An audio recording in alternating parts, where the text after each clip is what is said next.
Well, everyone, I wanted to just share you all about one of the cold hardy citrus trees that we have in our family's garden, and it is the Aurora Satsuma.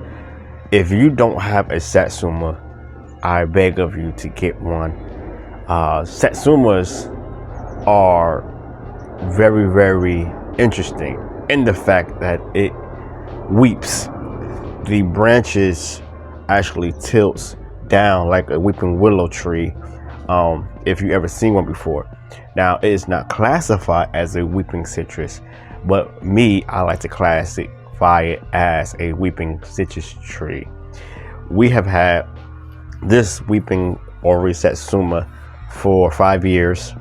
For those who are wondering, it's in the container. It's in a 20-gallon container, and we have gotten citrus on this tree from this baby citrus tree, because it's still a baby, you all, for about 3 years now. And every year is different in its fruit production, but we take good care of it. Now, the reason why I am explaining to you all about this citrus tree, because some people that live in the northern climates may not know that you can grow citrus, and this is one of the varieties that I suggest you get your hands on, because it does well. I believe the cold hardy temp is about 27 degrees or 25 degrees, if I'm not mistaken. However, I have had great success even in zone 9B, where I am in California, in the 5 years that I have had this tree, and in 3 years that it has given us fruit. And each year is different in its fruit production. I love citrus. I love this one because it's an easy peel. It reminds me of the tangerine, the clementine, we call kisses, I believe. It reminds me of that. However, it has a little thicker skin than that variety, and it's bigger. This Aurora Satsuma, as you can see up in front of you, that is not right. It's big, it's large. If I place it in my hand, you would definitely see how big it is. Now, I want to come up close and show you the leaf growth, the bark of the tree, and some of the fruit sizes that you can see and compare to others. Okay, so family, I had to share and give you guys up close on how these the citrus fruits are actually doing, and what they have grown up to at this point. And as you can see, I'm up close, and you can see how big that is. You see how big that is? My hand there. Okay, that's a nice size. But also, it reminds me of cuties, because sometimes it will give you little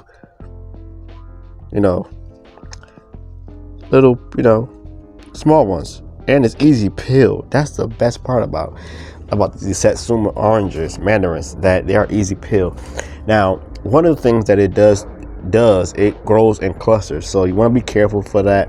Monitor that when it happens, because it can break a branch and you will be very upset. Now, there's nothing wrong with that, but you want to make sure you have enough fruit for yourself and your family.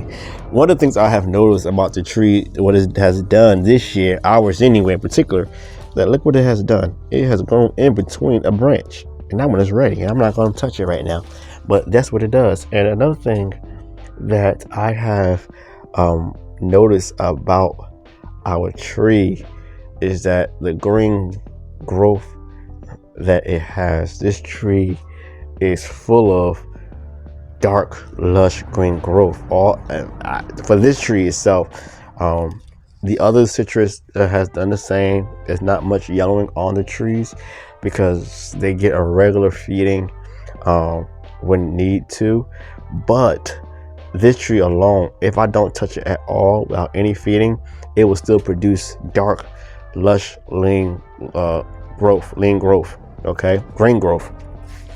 And another thing with the leaves, before I forget, is that each leaf is different in size.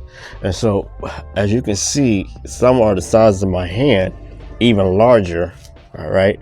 And it reminds me of a cacao tree, the way it looks. Okay. Now, you have some that are formed like this, like in a cluster like that.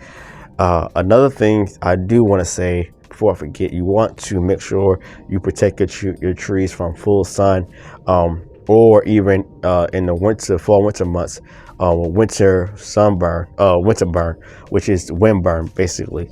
And so what I do is I apply the Iron Organics 3-in-1 Plant Guard, and that helps with that type of damage, especially when there are new branches. Okay, you want to protect it from that. But this tree does well in full sun, and it does well in partial shade. Okay, that's a plus.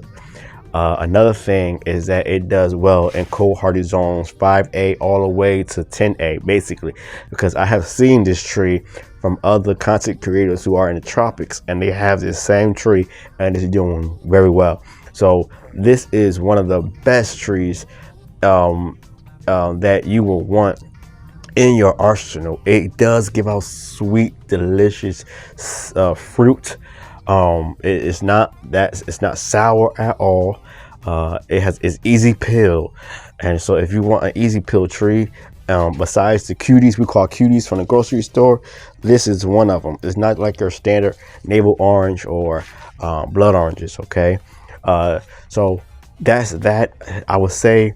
But be very vigilant with all your citrus trees, because it will let you know if it's sick, like leaf miner as such right here, or even like sunburn on the leaves, yellowing on the leaves. That means that it's malnourished, it needs some food. Okay, and you can use, if you don't have any fruit fertilizers, you can just use compost, whole food scraps, bones, or vegetables, fruit, fish. You can also use Parade vegetable pulp or fruit pulp from juicing, or even when you blend it in a blender. I have done that, and it's a quicker way of getting earthworm castings when you juice and use the pulp from that, or you blend it. That's a faster way of getting earthworm castings, no matter if it's earthworms, red wigglers, night crawlers, African night crawlers, all of that. That's the easiest, quickest way when you trench compost. Okay, you can also put it on top and just put your mulch on top, and they will still eat it. Okay, just to give you a fun fact on that. Now, with this tree, it's in a container, and it's in a 20-gallon container that is tore up now. But I have grown this tree in a 5-gallon container, 7-gallon, even down to grow bags. Okay, I have grown it in a grow bag, but it has been in this permanent container for about 3 years now, you all, 2 to 3 years, and I'm happy on how it is doing. And if you want to focus on the bark of this tree and the roots formation, it will be best to remove all the flowers every year. And so ours start to bud out in the month of late February, mid-March. It used to be in the beginning of March, but since everything that's going on with the climate and the weather, that has changed. And I do want to say that I fertilize about almost every once a month. I'm NJ Callen. Thank you.